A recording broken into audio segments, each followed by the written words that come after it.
jour 8 du Top Tarot Trumps Challenge avec aujourd'hui la présentation de mes 5 chariots que je préfère parmi tous mes jeux. Allez, c'est parti.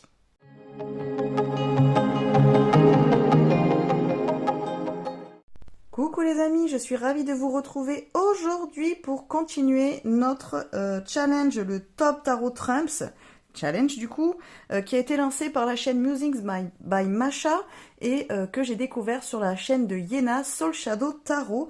Donc je vous ai mis leur chaîne dans le titre de cette vidéo comme dans les précédentes. Donc je vous invite à aller voir leur contenu si ça vous intéresse. Voilou. Alors aujourd'hui, on en est au jour 8, je vais vous présenter les 5 cartes du chariot que je préfère parmi mes jeux que j'ai dans ma collection. Donc il y a certains jeux que je vous ai déjà présentés dans d'autres vidéos si vous avez regardé pour les autres arcanes. Mais évidemment, voilà, j'ai une vingtaine de tarots et du coup on retombe vite un petit peu sur les mêmes jeux, ce qui est normal. Je n'ai pas 300 tarots dans ma collection. J'ai beaucoup de jeux, mais surtout des oracles. En ce qui concerne les tarots, j'en ai voilà une vingtaine, je vous dis, donc on retombe un petit peu toujours sur les mêmes choses. Mais voilà, les combinaisons sont différentes selon l'arcane et selon le jour du challenge. Donc aujourd'hui, je vais vous présenter 5 nouvelles cartes tirées de 5 jeux. Ces jeux-là, vous les retrouvez dans ma playlist, ma cartothèque, où je vous ai fait la présentation de tous ces jeux-là. Donc je vous invite à aller les voir si ça vous intéresse pour découvrir les jeux dans leur entièreté. Il n'y a que, je crois, celui de Grimaud, du coup, que j'ai pas fait. À vérifier, mais il me semble que j'ai pas fait la présentation, mais bon, celui-là est connu, donc voilà, je me souviens plus si je l'ai fait ou pas. Je vous invite à aller voir dans la playlist, et puis voilà, au pire des cas, si vous ne le trouvez pas, vous me le mettez dans les commentaires, et du coup, je saurai que j'ai cette vidéo encore à faire. Voilou. Allez, du coup, on est parti donc avec la première carte que je vais vous montrer du chariot. Donc, c'est celle-ci, elle est tirée du tarot Histoire de sorcière. Voilà, de Deborah Blake. Donc j'aime beaucoup ce chariot là. Alors c'est vraiment l'illustration qui me plaît dans le sens où ça change énormément. Je trouve que ce chariot est hyper moderne. Avoir choisi la moto comme ça pour véhicule plutôt que le chariot que l'on a l'habitude de retrouver sur la carte du chariot, du coup je trouve ça super intéressant.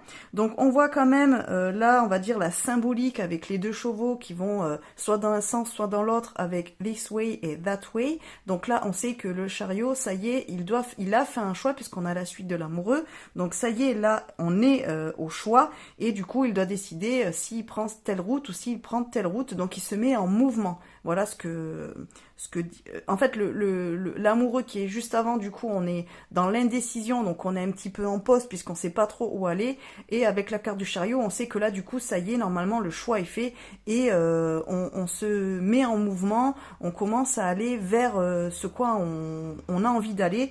Donc c'est vraiment une carte qui nous exprime en fait que ça y est, c'est bon, on est sur le départ, ou ça y est, on est en route vers notre réalisation par exemple, ou la réalisation d'un projet. En tout cas c'est une carte où ça bouge beaucoup plus que l'amoureux, évidemment, où on n'est plus dans l'indécision. Et je trouve que cette carte-là, elle est quand même assez représentative de l'énergie du chariot, qui est aussi une carte un petit peu de rapidité. Quand on voit le chariot, on sait que c'est un moment, ça y est, ça va être rapide, on va y aller rapidement. C'est pas, hop, on commence à partir, tranquillou bilou, sans trop se poser de questions.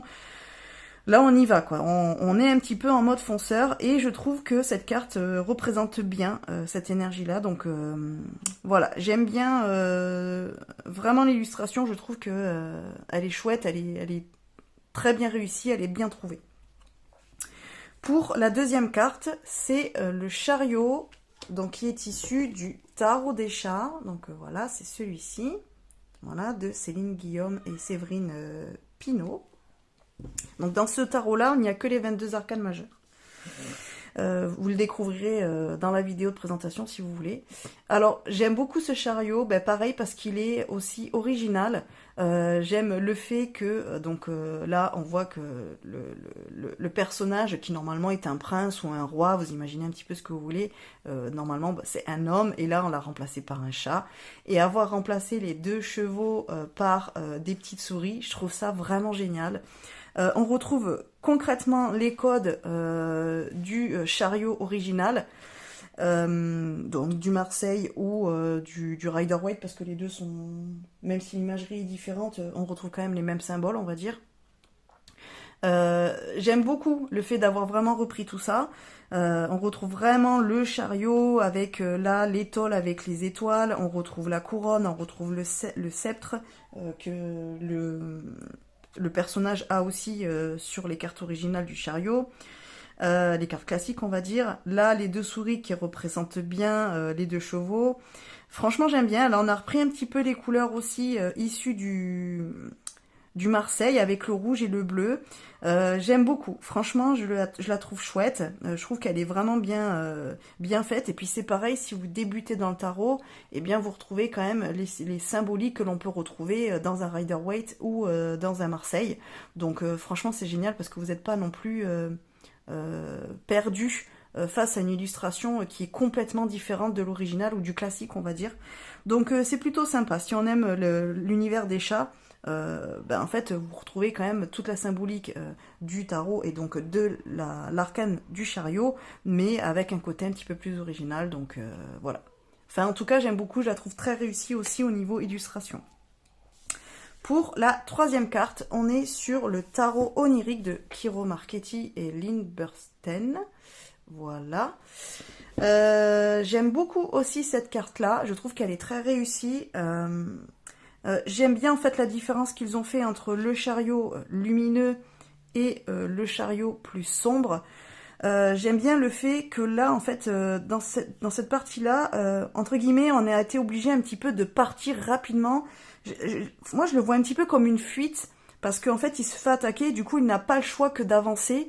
Et j'aime bien cette signification, cette interprétation-là du chariot, où parfois on a envie d'avancer par notre propre chef, parce que ça y est, entre guillemets, là, vous voyez, ça brille, c'est un petit peu comme, ça y est, hop, j'ai décidé, je sais où je veux aller, du coup je fonce. Il y a un petit peu on retrouve ça, mais on retrouve aussi le fait que parfois on fait un choix parce qu'on n'a pas le choix, il faut avancer, il faut y aller, et en gros, on nous pousse un peu à y aller, quoi. En fait, c'est que là, c'est un petit peu... t'as pas le choix, quoi. C'est soit t'avances, soit ça va plus aller pour toi, quoi. Et j'aime bien le fait d'avoir interprété la carte de ces deux manières-là. Voilà, je trouve que l'imagerie aussi, elle est jolie. Voilà, on retrouve quand même les symbolismes, on va dire, du chariot classique, mais quand même dans une autre dimension. Là, on n'est plus sur quelque chose, univers un petit peu gladiateur. J'aime bien le fait d'avoir deux lions plutôt que d'avoir deux chevaux. Voilà, j'aime beaucoup. Ensuite, pour la quatrième carte, eh bien, c'est le chariot, donc classique du tarot de Marseille. Voilà, donc ça c'est la version Grimaud. Je l'aime bien parce que je trouve que celui-là, on va dire que dans le tarot de Marseille, c'est une des arcanes que je préfère. Je l'aime beaucoup. Alors là, vous voyez, on retrouve les symboliques avec les couleurs.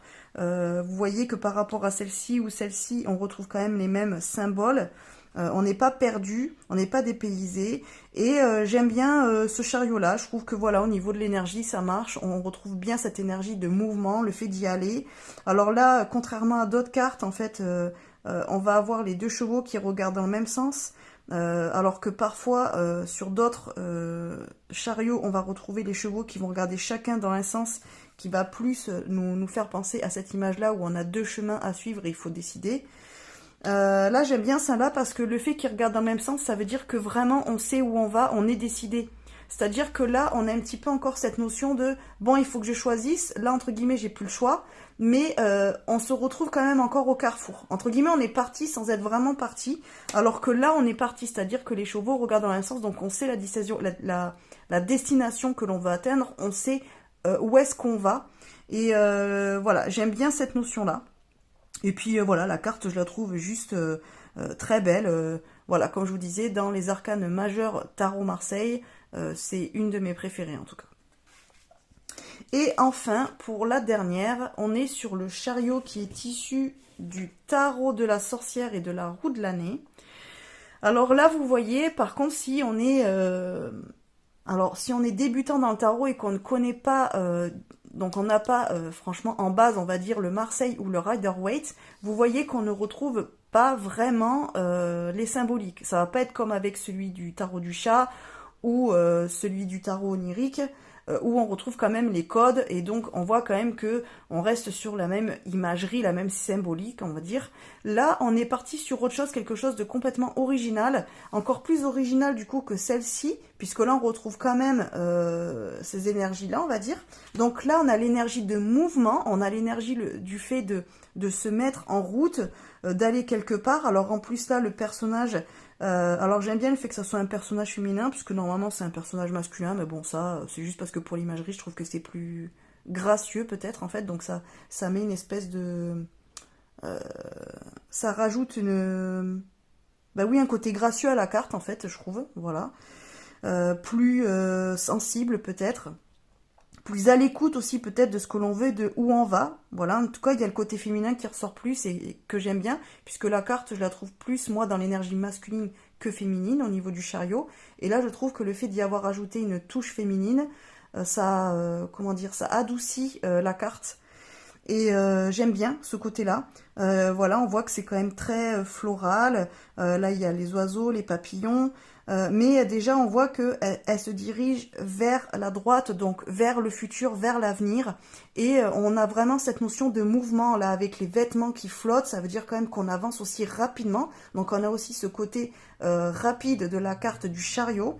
Elle y va, quoi. Elle sait où elle va, elle n'est pas dans le doute, elle est décidée, elle est motivée, elle y va, quoi. Voilà. Il n'y a rien qui va l'arrêter, en fait, sur son chemin.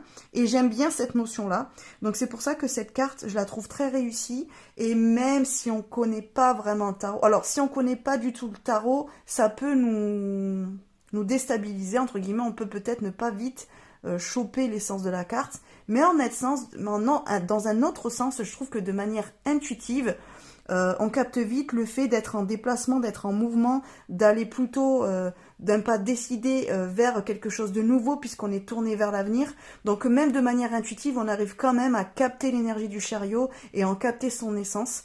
Donc je la trouve quand même très bien réussie, même si on n'est pas du tout dans les codes du chariot classique. Voilà, donc c'est aussi pour ça que je l'ai choisie, parce que je trouve que elle est très bien réussie, elle est cohérente et on capte vite le sens de la carte et du coup de cet arcane-là. Donc voilà pour les 5 chariots que je vous ai choisis parmi mes tarots. J'espère que ça vous a plu, donc n'hésitez pas à me dire ce que vous en pensez en commentaire, à me dire si vous en préférez une de celles-ci, si vous êtes d'accord avec mon choix, comment vous interprétez la carte du chariot, comment elle vous parle, si c'est une carte que vous aimez ou que vous n'aimez pas. N'hésitez pas aussi à me dire votre chariot préféré parmi vos jeux, si vous en avez par exemple. Voilà, je serais ravie de découvrir d'autres jeux, parce que vous allez peut-être me citer des jeux que je ne connais pas, et ça me fera découvrir d'autres tarots, donc c'est chouette. En tout cas, voilà, n'hésitez pas à me commenter la vidéo, à me dire ce que vous en pensez. Et puis sur ce, on se retrouve demain donc pour le jour 9 du Top Tarot Trump Challenge, avec du coup la carte de la justice. Alors normalement dans le Rider, forcément on va être sur la carte de la force, mais c'est pas grave, je vais partir sur la base du Marseille, donc demain on fera la carte de la justice, même si du coup c'est pas elle est pas en 8, elle est en 11 dans le tarot Rider-Waite, mais c'est pas grave. Comme ça, comme j'ai pris en illustration les cartes majeures du Marseille, on va rester donc sur les majeures classiques Marseille. Donc en 8, nous retrouvons demain la justice. Voilà les amis. Allez, sur ce, je vous fais des bisous, je vous dis à bientôt. N'hésitez pas à liker, à partager la vidéo et puis à vous abonner à la chaîne si mon contenu vous plaît. Des bisous.